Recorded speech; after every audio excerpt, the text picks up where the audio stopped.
Mayong hapon, Negros. Ini ang Digicast Negros 10. Ang nagapanguna nga napulo ka mga balita sa isla sa Negros, ang amo ni kadulong sa inyo. Update ninyo kami via Facebook, YouTube, kag sa among nga website www.digicastnegros.com. Kag sarama kami malantaw sa Kika Channel 11 sa Kabangkalan City, Himamaylan City, kag Banwas ang Ilog. Kag yari na ang top 10 nga mga balita sa Negros subong adlaw. Punong barangay sa Barangay 16 sa Bacolod, handa magprenda sang iya balay para ipanuwelo sa mga trabahador. Negros Occidental, magalunsar sang site para sa pagkuha sang vaccination card nga may QR code. Security guard arestado matapos ginreklamo nga naghimulo sa iya ginapangaluyagan. Sa ikawalo nga sunod-sunod ka semana, presyo sa produkto petrolyo nagsaka na naman. Kag sa Good Vibes, 28 anyos nga anay dance instructor, ginkilala bilang Best Dancing Traffic Enforcer sang Bacolod. Tinatanan sa Digicast Negros 10.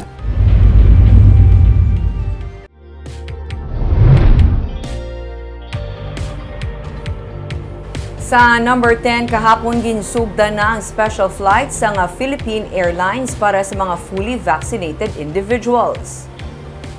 Nangin masulhay ini sunod kay Provincial Administrator Rayfrando Diaz kag puno ang amo nga flight.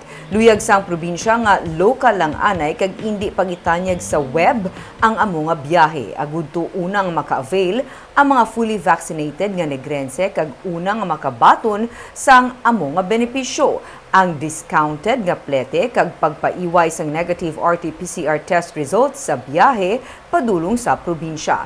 Dugang pa ni Diaz, igo man lamang ini nga maplastar na sa maayo ang QR code system sa probinsya para sa mga vaccine ID. Tubtub sa Nobyembre 29 o kon 29 ang amo nga special flights nga naka-schedule magbiyahe kada Lunes kag Biyernes. Samtang naghinyo naman sang permiso ang Valicar Transit nga makabiyahe na sa Negros Occidental gikan Oriental. Pero suno kay Diaz, ginahulat pa nga maaprubahan anay sang Negros Oriental ang pagtabok gikan sa Occidental gamit ang sistema kung sa diin batunon man ang fully vaccinated individuals kag negative RT-PCR test naman ang ipakita sa mga wala na bakunahan. It has to be both ways, dapat. So we are waiting that they present to us the authority from Governor Digamo nga authorize na sila. Tapos point to point dapat, no? Point to point ba isang pick up anay sa tunga sang aton nga dalan and then muna kung wala sang vaccination card kinahanglan may aragi kita negative RT-PCR nga gin-issue within 72 hours from the date of travel.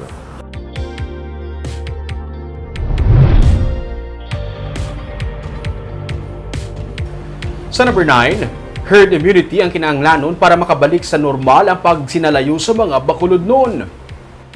Inagin pahayag ni Bacolod City Mayor Evelio Lunardia ang siya nang dinapit nga bisita sa awarding sa Best Dancing Traffic Enforcer sa syudad. Sunod sa alkalde, may nagakaigo ang syudad nga supply sa bakuna sa subong, kag jutay na lang ang nagapabakuna. May manug-abot pagid gani nga AstraZeneca vaccines kag ginbakal sa syudad. Ginaliwat sa alkalde ang iya paghaylo sa mga Bacolod noon nga magpabakuna. Ilabi na karon nga kalabanan sa mga nagkalamatay tugas ng COVID-19 wala mabakunahan. Sunod man sa alkalde, yara na sa 60% sa karon sa target nga mabakunahan sa Bacolod ang tigayon nga nabakunahan. Nagalaom siya nga malabot na kuntani sang syudad ang herd immunity para makaamat-amat na balik sa normal ang pagsinalayo sang tanan. We continue to look forward nga ini tanan temporaryo ng COVID crisis. Even our economic development is affected, but siguro kita sa Pangulo nga apisar matapos ini nga COVID crisis, mabalik kita sa una nga atong pagsinalayo.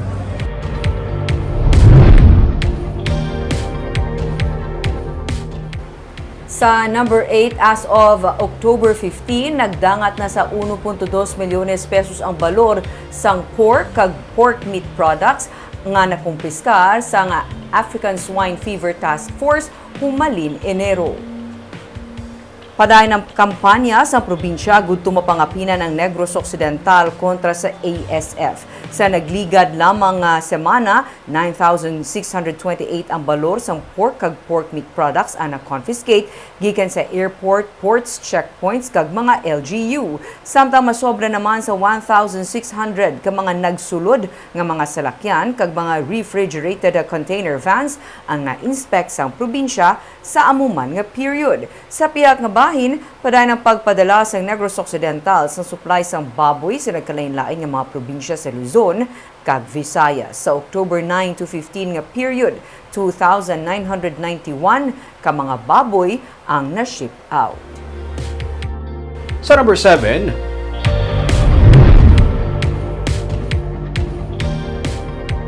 isa ka ginasiling high-ranking officials ng NPA kag duha niya ka mga kabataan nga katapo man sang rebelde nga grupo nagsungka. Nagsungka sa army sang Domingo ang high-ranking officials ng NPA nga si alias Reynald nga team leader sang Southeast Front sang New People's Army pati nang iya siniduha ka mga anak nga miyembro man sang unit militia. Sila upod nga gina-surrender ang ilang mga M16 rifle nga armas kag pila ka mga dokumento. Sunod sa army, ang amay nga rebelde kag iya mga anak ang nagbalik sa sabak sang gobyerno bangod sa kakulang sang suporta sang ilang mga lideres kasubong man ang mga wala nagtupa kag promisa sa ila. Ang gobyerno ang maghahatag sa bulig sa mga nagsungka nga pamilya.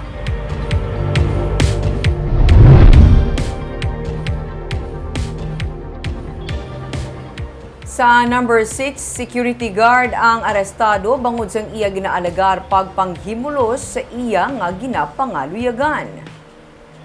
Detained karon ang isa ka security guard sa Station 4 sa Villamonte matapos ginreklamo sa nga pagpanghimulos kagabi sa iya ginapangaluyagan nga babayi sa boarding house ni sa Barangay Villamonte sa Bacolod. Sunod kay WCPD Chief Lieutenant Arlene Torrendon, nagpaupod ang suspect sa babayi pero sang wala madayon sa kaladtuan, sila ang naglabay sa boarding house ang gwardiya kag didto na ginaalagar ginhimuslan ang babayi. Kaso nga rape ang ipasaka sang WCPD batok sa suspect.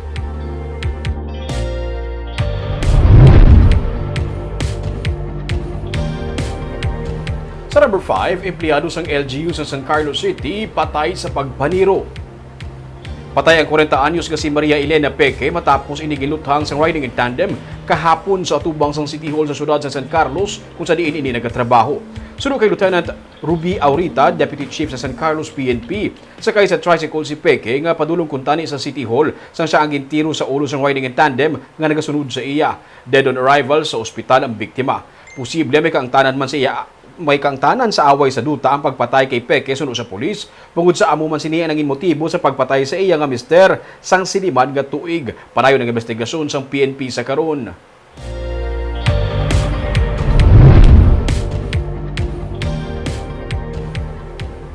Sa number 4, presyo sang gatong 8 na kasimana nga nagasaka. Isa ka big-time oil price hike naman sa liwat ang ginpatuman sa mga gasolinahan subong nga adlaw. Ini ay kawalo na kasunod-sunod nga semana nga nagamahal ang presyo sang gasolina kag krudo. 1.50 ang ginsaka sa kada litro sang diesel samtang 1.80 naman ang saka sa kada litro sang gasolina. Masobra sa 7 pesos na tanan ang ginsaka sa kada litro sang gasolina sa duha ka bulan. Kag humalin sang Enero, ini ang nagsaka na sa malapit 20 pesos kada litro. Ang krudo naman 8.65 na ang ginmahal sa sulod sang 8 ka semana kag humalin sa pagbukas sang tuig 18 pesos na ang ginsaka sa kada litro sang diesel.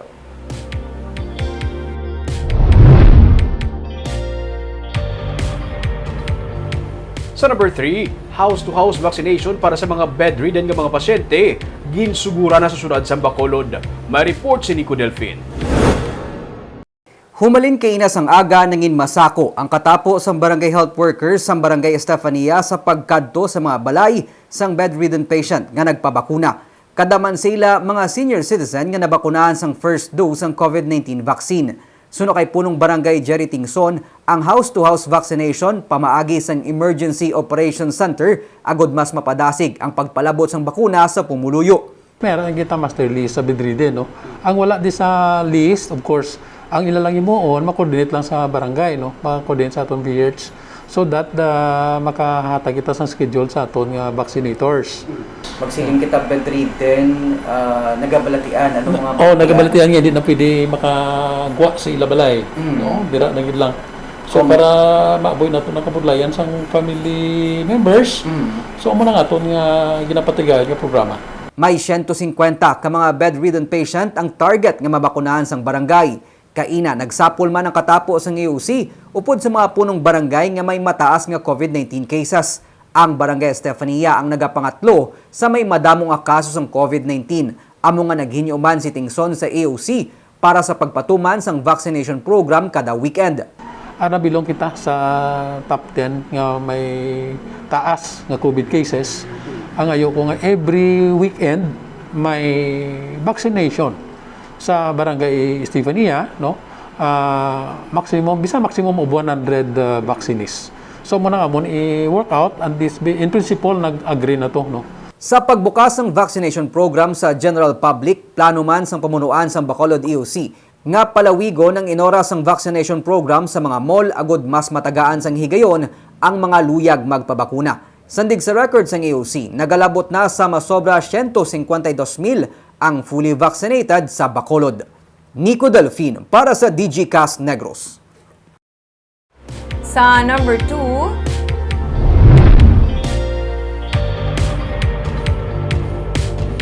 ginapaabot ang pag-launch sang Kapitolyo Probinsyal sang MIS portal kung sa diin ang mga fully vaccinated individuals ang sarang maka-access ng ila vaccine cards nga may QR code.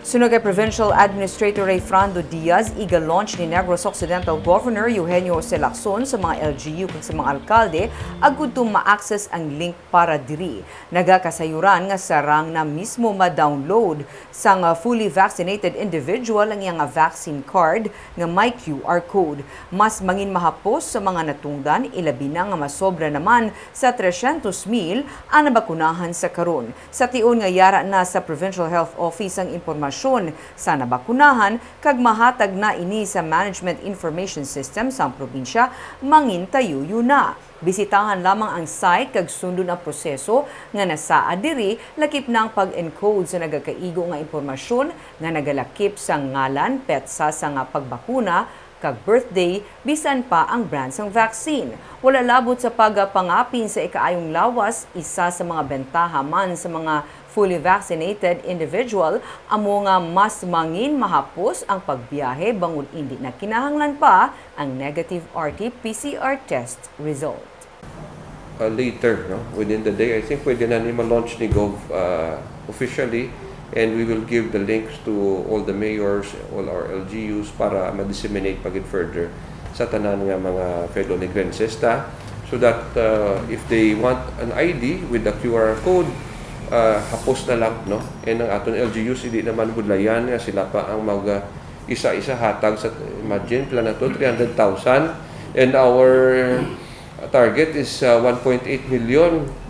Kung ang LGUs pa isyuhan to sa mga IDs, can you imagine sang kabudlay? Kaag sa numero 1 sa mga balita, subong nga adlaw.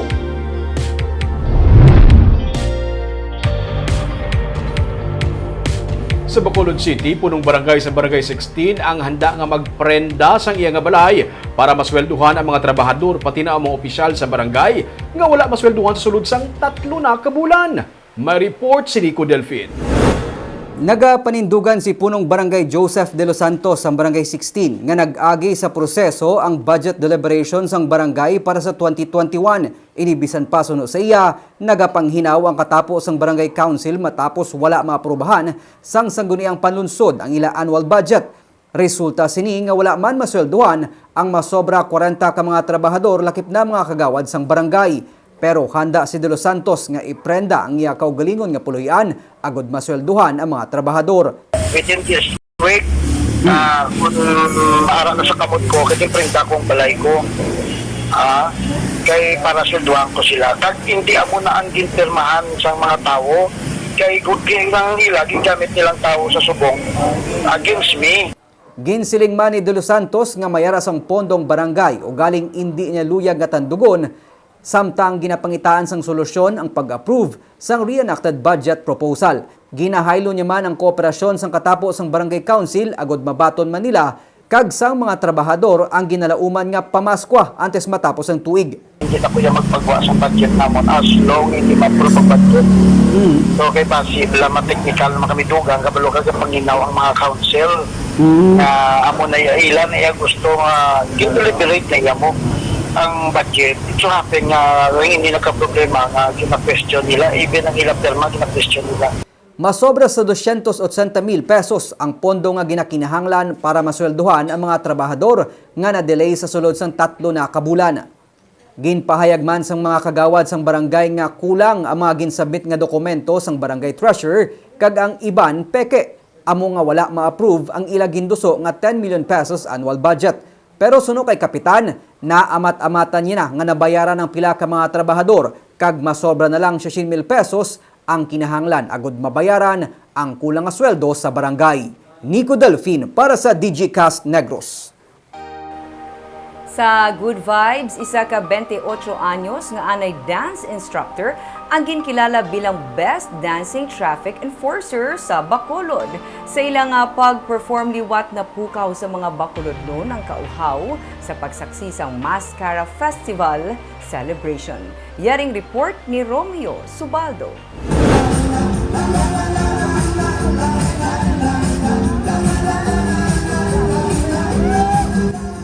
Kung may lalaki, may babayi.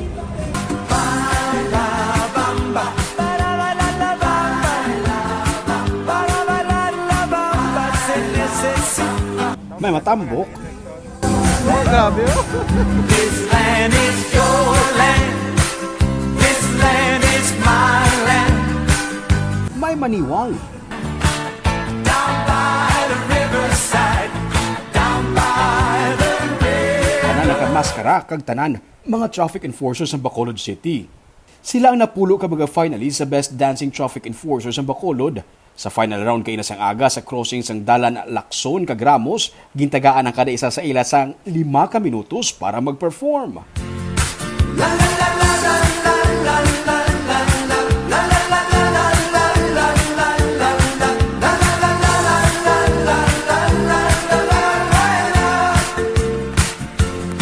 I'll take you back to the old days, and I will sing the songs. Once you'll all remember, so come on and sing along. Bisa nagabiti ang init, wala makapugong sa ilang paghatag sang 100% performance level.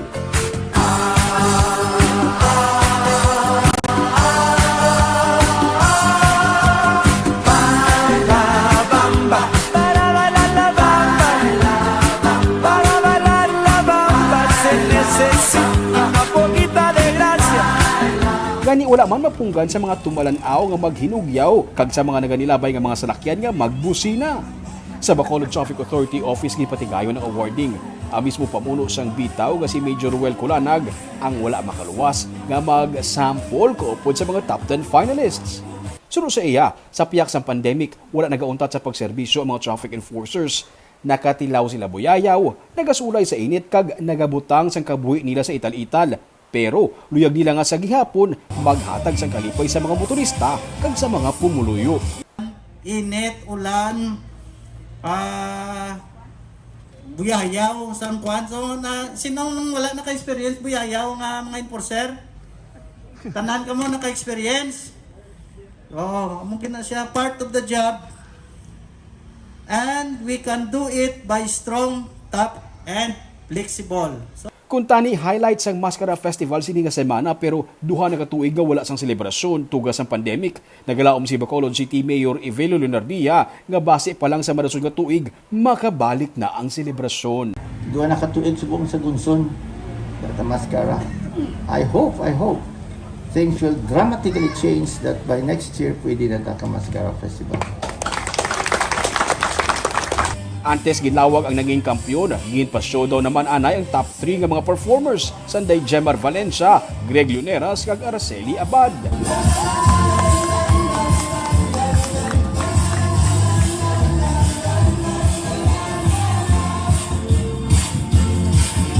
Si Valencia ang ideklarar nga kampiyon. Siya man ang naglain ang pamatsag matapos nga mag-perform bangod siyang tuman kainit. Isa siya kaani dance instructor antes naging traffic enforcer.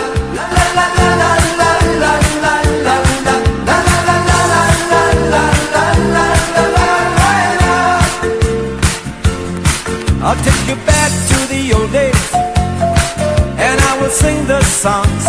Actually, sir, damo man mayo man mga upod ko mga traffic enforcer, mga mayo man magsalalaon. Hindi na-enjoy Manila ilang obra. Wala mo ko na-expectar nga kung daw. Para sa iya, wala sa katupong ang makita ang mga motorista bisan pa ang nilabay ng mga pumuluyo na nalipay kang nagayuhom kung makita ang ilang nga pagsaot sa tuwang sanggalan. I'll take you back to the old days, and I will sing. Grabe Barb, no? Subutan ni Gurgos, kinutok ang dalan sa Bacolod kung maskara. Kagrabing tagi-tig, may isang init. Oo. Nadumduman ko may either matagi-tig init or maulan. Kag traffic. Mo ginani ka malipatan. Hobing no, dugay mo ta nag-cover Kung baka mati ka isang music Barb sa maskara, doon ko hilidlaw ang matian. Sa out kagina. Pitik-pitik lawas ka po, wala na wala na. Pero congratulations may ha sa aton mga traffic enforcers nga nagpakigbahin. Barb la engage, grabe nga talent ang ila. Kag congratulations to us, 1 year ng aton nga newscast. Ang ini. Kaga mo itong mga balita sa Negros Subunga Adlaw. Kay man sa panahon karon, importante nga may ihibalo ka sa nagkakatabo sa imo nga palibot. Pero dapat balanse kag eksakto ang mga impormasyon. Padaan kami nga magapangalagad sa Negrosanon. Ako si Barbara Mijares. Tubtub sa buwas, ako naman si Romeo Subaldo, mayong hapon.